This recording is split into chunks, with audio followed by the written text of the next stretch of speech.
Let's talk about the price of not shifting your self-concept, especially when you know that it's time. If you've paid attention to any of my content, you should know by now that your self-concept is like your internal blueprint. It's about how you see yourself, what you believe that you're capable of, and what you think that you deserve. So when it's time for you to get into a new version of yourself and you start to resist the shift, the price that you pay is going to be steep, and often it can be hidden. So this could play out in many different ways, but some of the ways that it might show up is stagnation and missed opportunities. You end up missing doors that were open only for the version of you that you refused to become. And people will ultimately pass you by, not because you're unworthy though, but because you're invisible to the opportunities that match the upgraded version of you. People tend to trust what you present. So if your self-concept is saying that you're still small, they're going to treat you accordingly. You could also experience emotional burnout because you're staying in an outdated identity, and this is going to be draining. It leaves you feeling tired, bitter, anxious, and that's even if you're not doing anything, because your soul knows that it's time, and so this becomes an internal warfare for you. So now that prolonged pain becomes a part of your identity. The longer you delay your growth, the more likely you are to unconsciously marry the pain. And you start to say things like, I've always been this way, or this is just who I am. And this leads me into my next point, which is very important, so listen up.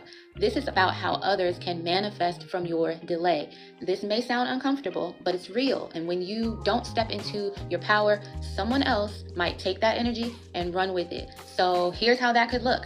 Energetic vacuums have to get filled. That leadership role, that creative idea, that relationship, listen, somebody else that's less qualified but more convicted can take it because you hesitated. Your procrastination ends up feeding different power dynamics. If you're always in this energy of almost ready, then others get to lead, shine, and shape the narrative. This builds them up as you remain the student, even when you know more, or you've lived more, or you have a better vision. Your pain ends up becoming content. Listen up now. Some people will monetize your struggles, literally. They will watch you, they will mirror your pain, they will tell your story better than you, and guess what? They will get paid for it because they moved while you froze. You end up funding their belief while yours weakens.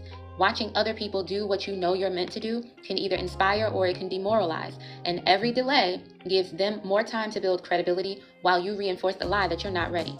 So while you're busy not shifting, you'll end up living in a reality that is no longer yours, a version of life that belonged to a past self. And worse, you'll watch someone else live the future that you were supposed to claim. Now, I know this message might have stung just a little bit, but trust me, I've had to have the same come to Jesus moment with myself several times, okay? But the pain of stepping forward is only temporary. The pain of staying stuck, it compounds and it gains massive interest that you cannot afford to pay. I'm just letting you know, friend.